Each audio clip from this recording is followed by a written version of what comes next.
Хэрвээ танд энэ хорвоог орхин утсан хайртай хэн нэгэнтэйгээ уулзах ганцхан боломж олдох юм бол та түүндээ юу гэж хэлэх байсан бэ? Өнөөдөр би 2023 оны Солонгосын сэтгэл хөдлөм нэгэн уран бүтээл болох Our Season хэмээх киног дуршлан хүрэхээр боллоо. Киноны эхэнд ээж болох богч нас орсон байх бөгөөд түүний сүнс эхлэхдээ 3 өдрийн хугацаатаагаар дахин ирэх боломж олддог. Түүний зааварлагч тэнгэр элч нь ирж дүрм журмыг танилцуулангаа охиных нь хаа байгаа зэрэг асуув. Учир нь богчоогийн сүүлийн хүсэл бол охиноо ганцхан удаа харах байлаа. Охин минь Америкийн их сургуульд профессор хийдэг гэж богчоо их л бахархалтай хэлнэ. Ингээд зааварлагч тэнгэр элч охины байгаа газрыг газрын зураг дээрээс хайн очихоор болно. Гэтэл манайх хоёр Америкийн хаанигтэй биш харин богчоогийн нас орохоос өмнө амьдарч байсан буйтхан досгоны гадаа ирэх нь тэр. Энд ямар нэгэн алдаа гарсан байна. Наад зүйл чи эвдэрсэн юм шүү гэж богчоо нилээн бухимдангуй ирж тийшээ харнаа. Гэтэл түүний хуучин навтгар байшингаас хайртай охин Чинжүүн гарч ирдэг. Охиноо харж баярлсан богчоо түүнийг твэрх гэж ухсгийсэн боловч тэрээр тэрхүү үедээ сүнс болсон гэдгээ марцжээ. Хаа бисэн Америкт их сургуульд багшилж явах ёстой профессор хүн энэ буйдхан тосхонд юу хийж байгаа юм бэ гэж богчоо нилээн гайхнаа.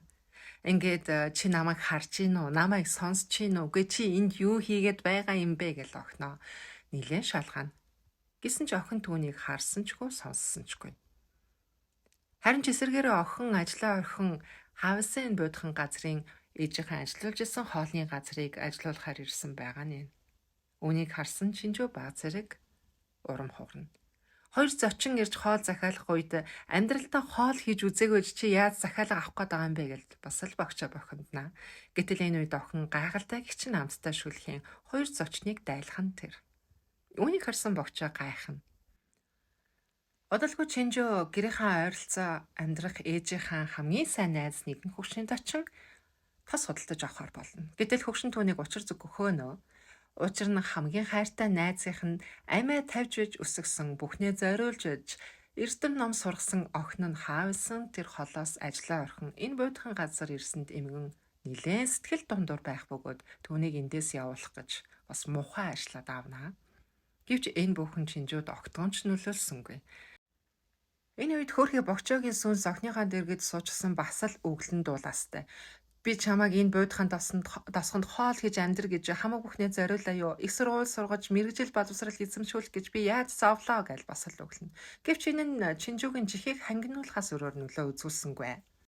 Гэтэл тэр шөнөө Чинжүүгийн дотор бачууран бохиндож эхлэнэ. Ингээд гэрээсээ гарын голын ирэг дээр очин ээжигээ дуудан нэлээд сайн уйлж авдаг. Ээж би таньгоор яаж амьдрах юм бэ? Намайг яа гэж үлдээж байгаа юм бэ? Надад туслаач гэж уйлах. Охиноо харсан богчоо юу ч хийж чадахгүй гайхан зогсоно. Учир нь охиноо урд нь ийм байдалтай байхыг богчоо хизээж харж байгаагүй байж. Маргааш өглөө Чинжүү өөрийн үзүүлдэг сэтгэл судлаач эмчтэрээ очиж уулзнаа. Эмч түүнийг дотор байгаа муу муха бодлуудаасаа ангижирч өөрийгөө тайвшруулах хэрэгтэй гэж зөвлөнө. Тэгээд түүний сэтгэлийг яг ямар бодол зовоож байгааг асуухад Чинжүү маш гунигтайгаар ээж маань тэр үед намайг яах гэж орхин явсан болоо гэж хэлдэг.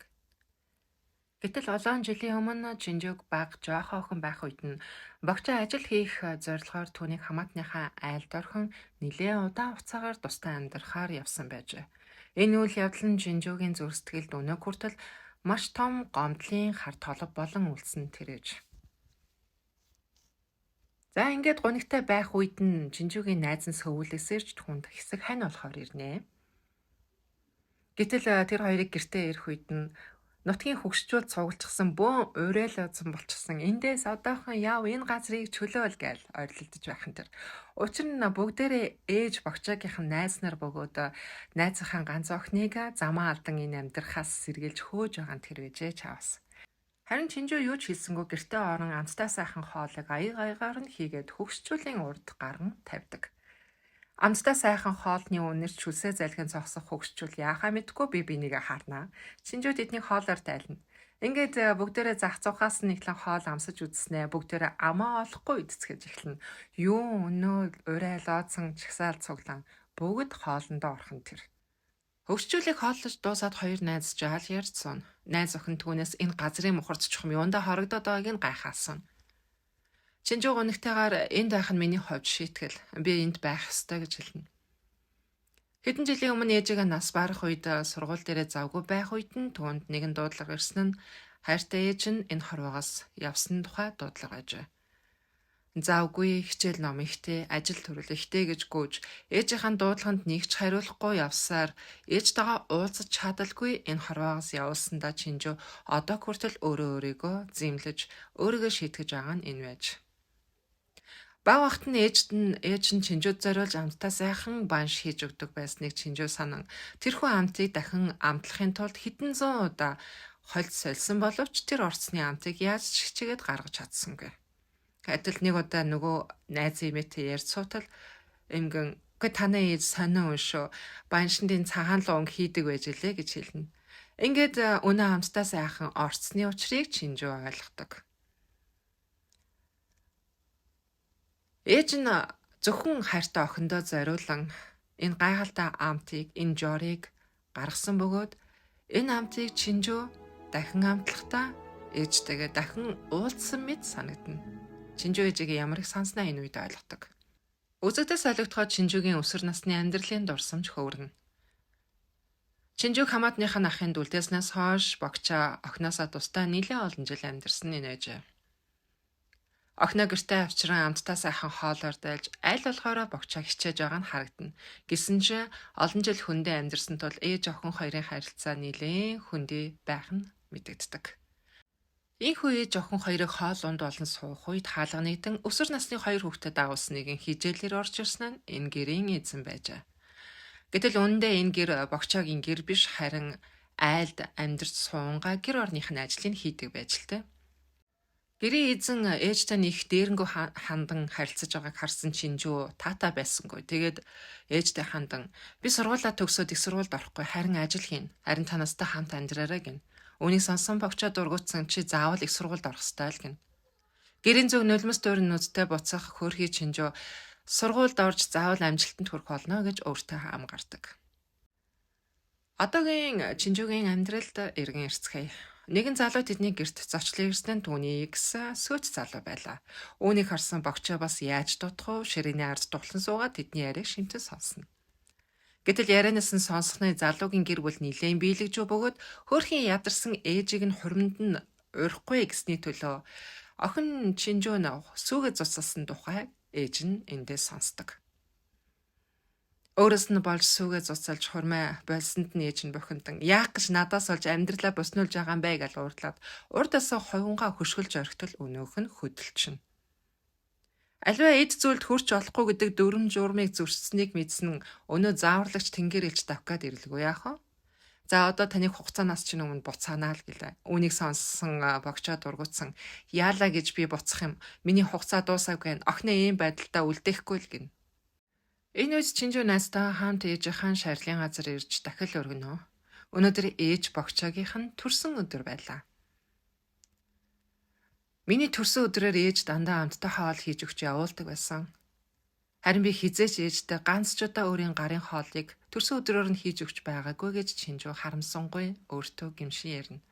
Үүнийг сонссон богчоо "Гээ ээж нь тэрэнд чинь ерөөсөө юм бодаагүй штэ. Хизээж би тэрэнд гомдож байгаагүй. Битгий энэ дэмий юм бодож өөрийгөө зовоо" гэж бас л өглөөстэй. Үнэндээ богчоог амьд байх үед тэрээр өдөр болгон охин руугаа уцаар залгадаг байжээ. Гисэн хідэж яагаад ч юм Чинжүү ийм ч ажилтай, тийм ч завгүй гэсээр уцсанд нь хариу өгдөггүй байв. Хөөрхий ээж өдөр болгон охин руугаа шантарлгүй залгасаар "Хизээ нөгөө өдөр энэ хаалгаар ороод ирэх бахтаа" гэж ганцаараа хаалга ширтэн хүлээж суудаг байлаа. Гэсэн ч Чинжүү ирсэнгүй. Өдөрч шөнч охин руугаа залган түүний дуу хоолойг сонсгосон гэж ээж нь хүсдэг байж. Охиноо сансан ээж нэг өдөр охиныхон гэрт хоол авчиж өгнө. Гэтэл Чинжүү яагаад ч маш их бохиндан "Хаа хоолоос яах гэж ийм их хоол ширж ирж байгаа юм бэ? Умгар жижигхэн байшинд амьдртгийг мэдсээрэж одоо энэ харанхуй шин таныг хаана хонуулах юм бэ" гэж уурлана. Энэ бүгдийг чимээгүйхэн сонсож зогссон хөрхий богчоо нүдэндээ нулимстай зогсож байгаа нь харагдана. Тэгээд тэрээр чимээгүйхэн тэндээс гарна шүнжэнгөө сөүлийн годомжаар ганцаараа алхдаг. Мэдээж охиндоо маш гомдож байгаа л ах л та. Гэсэн ч тэрээр охиндоо юу ч хэлсэнгүй. Харин түүнийг ийхүү алхаж явах үед түүний ард охин Шинжүүнчсэн дагаж алхаж байна. Хэдийгээр ээжигээ уурлаж гэрээсээ хөөж гаргасан ч гэсэндээ санаа зовсон хэвээрээ хаа хүрэх гэж байгааг нь мэдэхгүй түүнийг даган амдаа үгэлсээр явдаг. Багчаа явж 24 цагаар ажилддаг нэгэн Макдоналдсын салбарт орно. Тэрээр нэлээд удаан сууж байгаад зөөгчийг гуйн охин руугаа мессеж хичүүлнэ. Ээж нь нутгийнхаа унаанд суучглаа санаа зовлтгүй. Хоол ундаа сайн идээд сайн унтаж амраарай гэдэг утгатай мессежийг явуулна. Ийхүү шүнжэнгөө өнөө заримгаа ч ицсэн юмгүй бодолд харагдан гонигтаа сууна. Хожим ээжигээ нас орсны дараа Шинжүү яг тэр газар нь өнөө захиалсан мөхөөлсөнд барин ээжигээ санаа суудаг. Ийхүү гониглон суугаа охиноо харсан багчаагийн сүнс ээж нь гонигтаа дурсамжуудаа бүгдийг нь мартсан. Охиныхаа талаар дандаа сайхан дурсамжуудаа тээж явдаг. Миний охин ч гэсэн тэр муу мухай дурсамжуудаа бүгдийг нь одоо мартаад сайхан амьдрах хэрэгтэй гэж охиноо ятгахна. Тэр орой ээжийнх нь найз эмгэн тэднийд ирж жаал ярьж суунаа. Богчоог залуудаа охиноо хөтлөн очих газаргүй жижигхэн баг цалингаар өнөө маргааш арай ядан аргацаа амьдрах яг тэр үед нэгэн хүн хоёр хүүхдийн харангаа гэрт нь ажиллаж амьдрах санал тавьсныг эмгэн дурсдаг. Охин Шинжүүгийнхаа сургалтын төлбөрийг төлөвлөх нөхцөлтэйгээр тэдний гэрт очиж амьдрах болсон бөгөөд танихгүй айлд охиноо дагуулж очсон дорвол хамаатныхаа айлд үлдээе гэдэг шийдвэрийг богчоо тэр үед гаргасныг эмгэн бас ярина.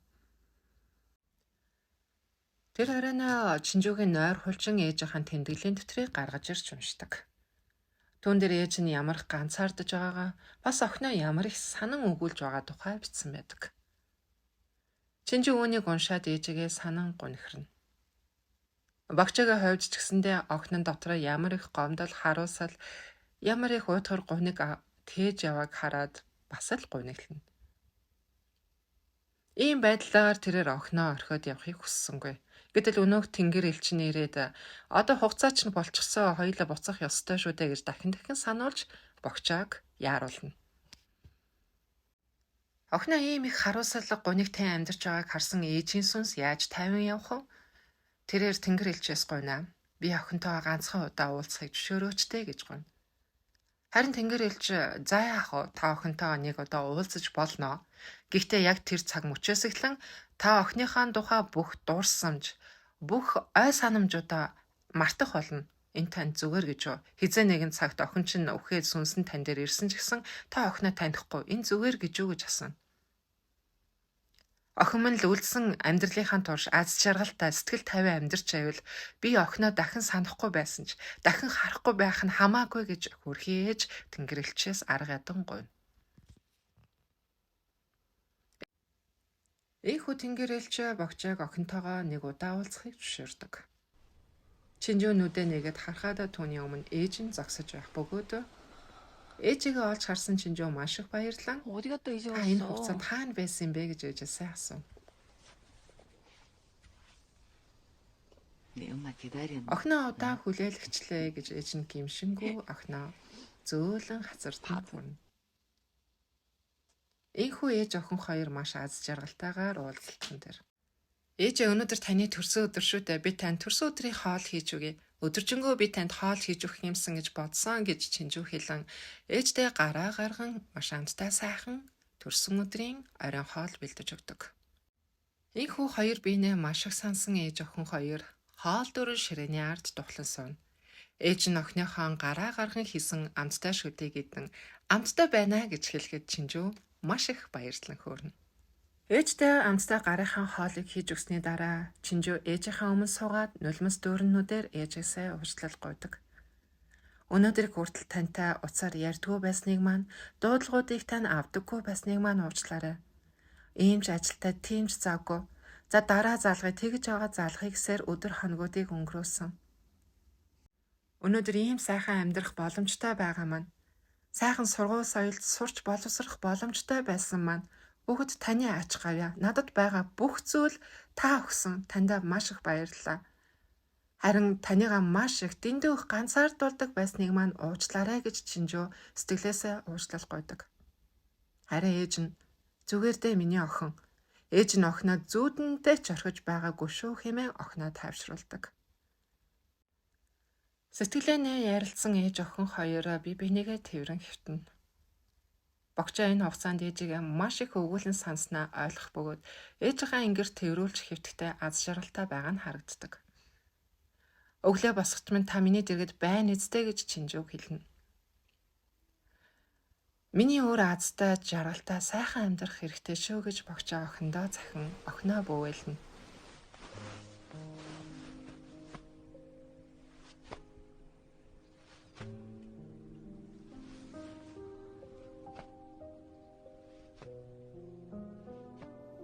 Үүний дараа өнөө зааварлагч тэнгэрэлч богчоогийн ой ухаанаас охиныхын тухай бүх дурсамж, бүх санаа бодлуудыг нь устгадаг. Охинтой хэрхэн аз жаргалтай амьдарч байсан, хэрхэн зовж шаналж байсан, хэрхэн уйлж, хэрхэн дуулж байсан тэр хорон мөч бүрүүд нь охиных нь инээж баясаж байсан тэр бүх дурсамжууд нь богчоогийн ой санамжнаас устж байгаа нь харагдана. Энэ бүхэн болж дуусны дараа Чинжүү өглөө нойрносоос ирнэ. Урчны ээжтэйгээ уулзсан, учирсан, ярилцсан бүхий л зүйл нь маш сайхан зүүд байсан хэмээн Чинжүү ойлгодог. Хэдийгээр зүүд байсан ч гэсэн Чинжүүгийн дотор байсан өнөө гунигтай бодлууд нь бүгд үгүй болж харин маш их амар тайван тайвширлыг мэдэрч байгаагаа тэрээр ойлгодог. Энэхүү тэрээр энэ газараас явх цаг нь болсон гэдгийг мэддэг. Богчоо сүүлийн удаа охинтойгоо уулзгаар ирэхдээ охиныгоо унтаж байх хооронд өөрийн тэмдэглэлийн дэвтэртээ нэгэн зүйлийг бичиж үлдээжээ. Миний охин болж төрсөнд баярлалаа. Хожим би чамайг санахгүй байсан ч намайг заавал олж уулзаарай хэмээн бичиж үлдээснээр өнөөдрийн энэхүү кино маань өндөрлөдөг. Ээж охин хоёрын хайр, гомдол, уучлалын тухай энэхүү сэтгэл хөдлөм түүх хэрэг танд таалагдсан бол хэрвээ танд хайртай дотны хинэгэндээ хэлэх гээд хэлж амжаагүй үгс байгаа бол энэхүү киног үзээд та заавал залгаж өөрийн сэтгэлийн үгээ хэлээрэй хэмээн таныг урамшуулж байна. За ингээд өнөөдрийн миний бэлдсэн кино контент танд таалагдсан бол та намайг дэмжин лайк болон subscribe дарахаа бүү мартаарай. Дараа дахин эргэж уулзцгаая. Анхаарал тавьсан танд баярлалаа. Баяртай.